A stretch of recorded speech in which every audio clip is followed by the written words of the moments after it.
Hello and welcome to Castar Reviews. My name is Adam Castar, and what I love to do is play video games. I love video games, and have been an avid follower of gaming news since I was in high school. When I was little, I would play mostly sports games and Nintendo stuff on my GameCube, considering that my parents wouldn't even let me get a T-rated game until I was in 5th grade. That's even funnier in retrospect considering all these 12-year-olds out there getting the new Call of Duty and Assassin's Creed every single year. On the subject of mature games, surely you've heard of Halo, right?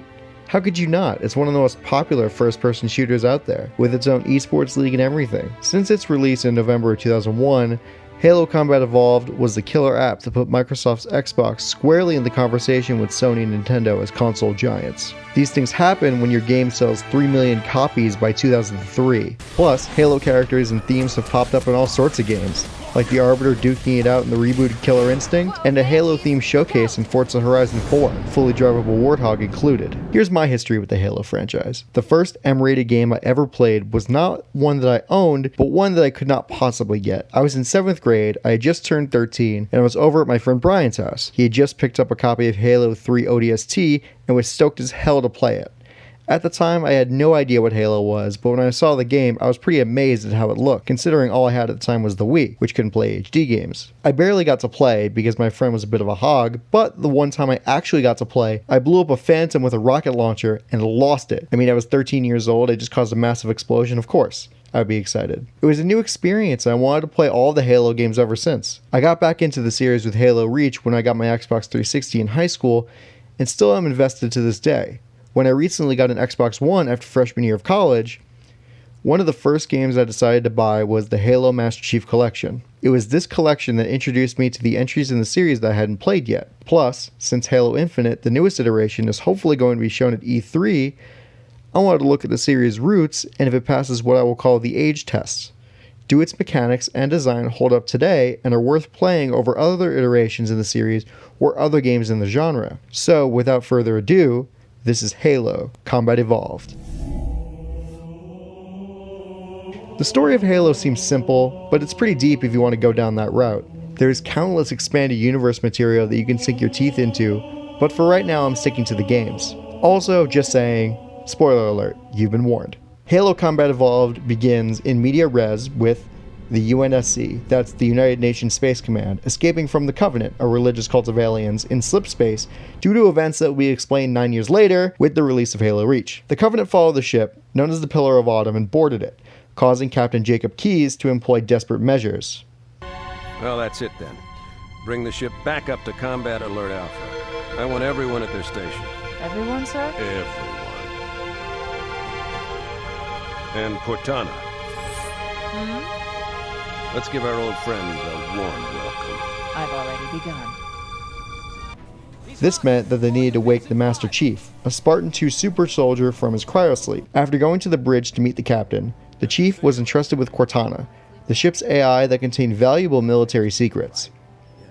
Before being transferred to a floppy disk, because this game was made in 2001, she decided to land the ship on a ring-like structure nearby. Chief then sticks the disk into his helmet, and she interfaces with his armor. They then find an escape pod and also land on the ring-like structure. They rescue some survivors and find out that Keyes was captured and taken to a Covenant ship called the Truth and Reconciliation. They rescue him, and he reveals that the structure they landed on is called Halo, and believes it's a weapon to stop the Covenant, who want to use it for themselves. Master Chief and Cortana shoot their way into the control room of Halo, and Cortana interfaces with it. She learns of Halo's true purpose, but weirdly doesn't tell Master Chief, and sends him to find Captain Keyes to stop him from activating Halo. Master Chief doesn't find Keyes, but what he does find is even more outrageous. He finds this parasitic life form known as the Flood, which were awoken by Captain Keyes and Sergeant Avery Johnson while they were looking for the weapons that they thought were on Halo. Chief fights off a lot of the Flood before going back up to the surface, where he's met by 343 Guilty Spark, the caretaker AI of Halo, who convinces Master Chief to activate Halo's defenses to destroy the Flood.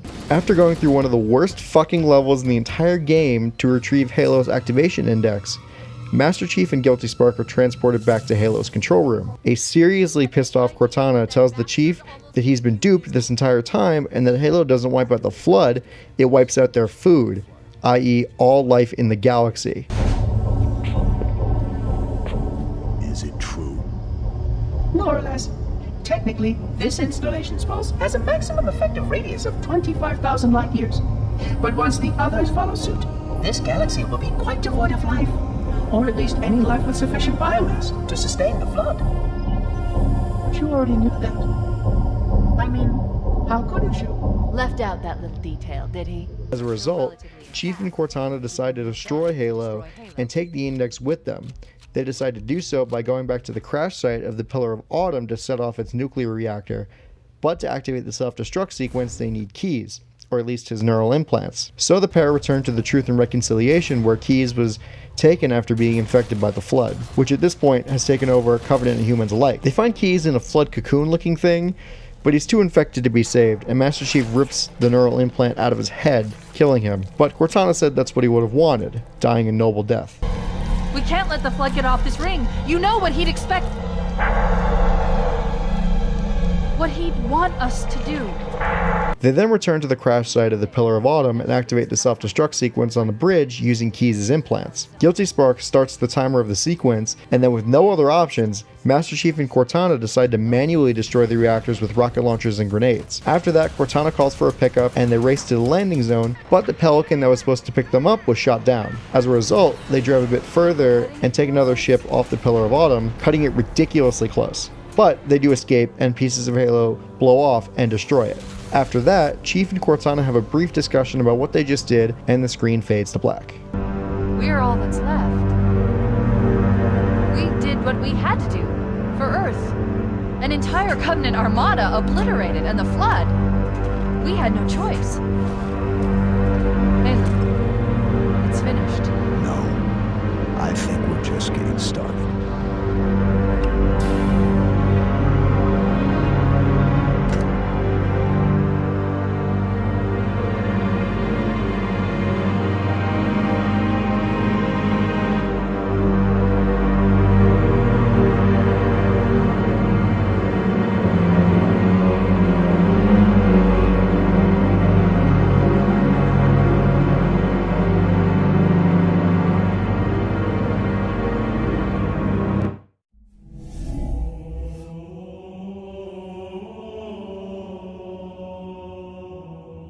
Frankly, Halo Combat Evolved's original graphics look kinda dated.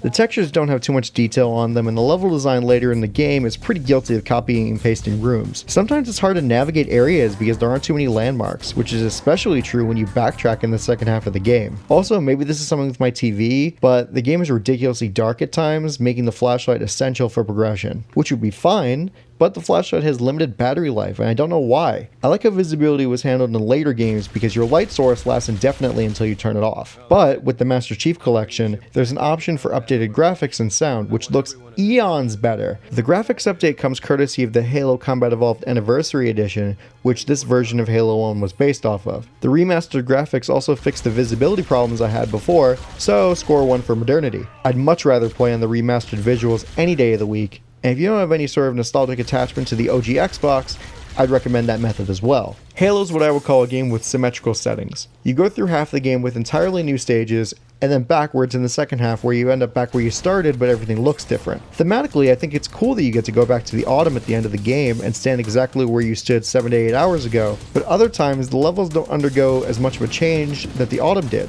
The feeling of "didn't I just do this?" was palpable throughout the second half until the Maw, the final level in the autumn. The levels here are a mixed bag, with some interesting secrets and power-ups to find, but after spending an hour and a half on some levels, it wears on you how bland they are. Some levels like, assaults on the control room, the library, and 2 betrayals overstay their welcomes by wide margins.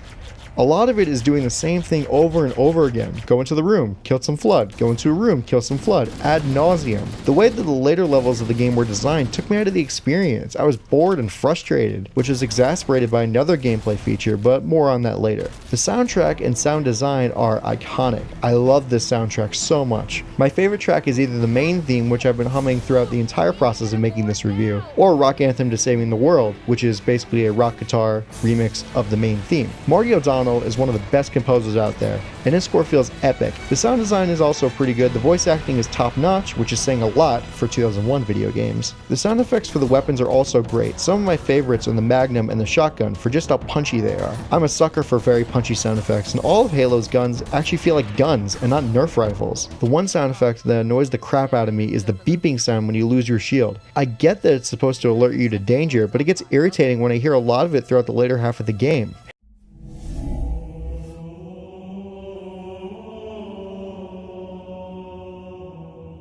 Halo Combat Evolved popularized this twin sticks layout that first-person shooters are now accustomed to. Simply put, you move with the left stick, control the camera with the right stick, the triggers control your weapons and grenades, the left bumper is your flashlight, the right bumper is your melee attack. You press A to jump, Y to switch weapons, X to interact with vehicles and other objects, and B to switch grenade types. There aren't any iron sights in the game, which I never had a problem with because aiming is very smooth. For some reason, your pistol has an aimable scope. I don't really get that, but more believably, the sniper rifle and the rocket launcher are the only other weapons with scopes. The play control is something I don't have a problem with. It's really the checkpoint and health system that pisses me off. Halo 1 is straddling two eras of shooters with its health system. Like the Doom era, there isn't any cover or anything like that, and health packs are a necessity to survive. But like modern shooters, you have a regenerating element, your energy shield. Without it, Master Chief can only take about 3 hits. But I mean, it varies from weapon to weapon. Also, like modern games, you have to reload, and you can only carry 2 weapons at a time. Speaking of weapons, the variety and design of the weapons is outstanding. You have your standard military guns, your shotgun, your pistol, your assault rifle, your sniper rifle, your rocket launcher. But the Covenant must have hired some mad scientists or something because their weapons are very inventive. There's the plasma pistol and rifle, which are great for taking down energy shields. There's also the Needler, which fires pink heat-seeking spikes that can explode if too many hit an enemy. There are also 2 different kinds of grenades, plasma and frag. Plasma grenades are fun, they stick to whatever you throw them at, and have a great explosion radius. Frag grenades are basically regular grenades. One cool touch with the weapons is how the assault rifle has an ammo counter right in front of you on the weapon. I love small graphical touches like that, and the assault rifle has become an iconic weapon in the Halo universe. But you probably won't even need the assault rifle because far and away the best 2 weapons of the game are the plasma pistol and the UNSC pistol. Maybe it was an oversight by the developers. Plasma pistol is great for taking down shields, and the UNSC pistol can take down shieldless enemies in only a couple of hits, making them far and away the best weapons in the game. Another aspect of the gameplay is vehicles.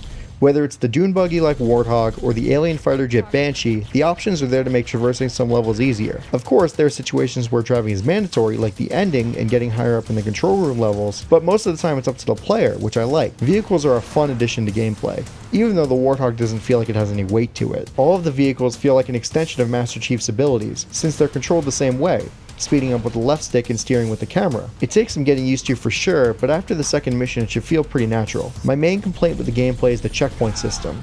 Checkpoints behave like save states in an emulator. The game saves at a point, and whatever your status was at that point, it stays the same. It gets fucky when you're critically low on health and trigger a checkpoint. So if you go into a hard section with your low health and die, respawning doesn't completely refill your health. You keep the same health that you had when you reached the checkpoint. Might I ask why? That doesn't make any sense, especially considering the damage enemies like the Flood do on even normal difficulty. It's not a game breaker, but it makes the game unnecessarily harder, and this is the only game in the franchise that handles health in this matter, so thankfully it was ironed out. But if the game does feel pretty hard for you, then you can always lower down the difficulty to easy. So Halo has 4 difficulty levels. You have easy, which is the lowest, then normal, then heroic, which is the second hardest difficulty, and legendary, which is ridiculously hard. So with this difficulty select, you can kind of pick your comfort level with the game and play it as you see fit. The last thing I want to discuss is multiplayer, something that a lot of people only play Halo for. First, we have local co-op in the campaign, which is split screen and incredibly fun with friends. Some vehicles and sections are designed with co-op in mind, like a level throwing out 2 Banshees, and the Warthog gunner seat having to be controlled by a second person. There's also a section of multiplayer which can house tons of players at a time in maps with different objectives like Capture the Flag or Slayer, which is a traditional deathmatch styled mode. You can play these modes locally as well if you don't have an internet connection or just want to play with your Xbox Live friends. These modes are great if you're into that sort of thing, but online multiplayer shooters never suck me in, which is probably why I don't like all the Battle Royale games out there nowadays.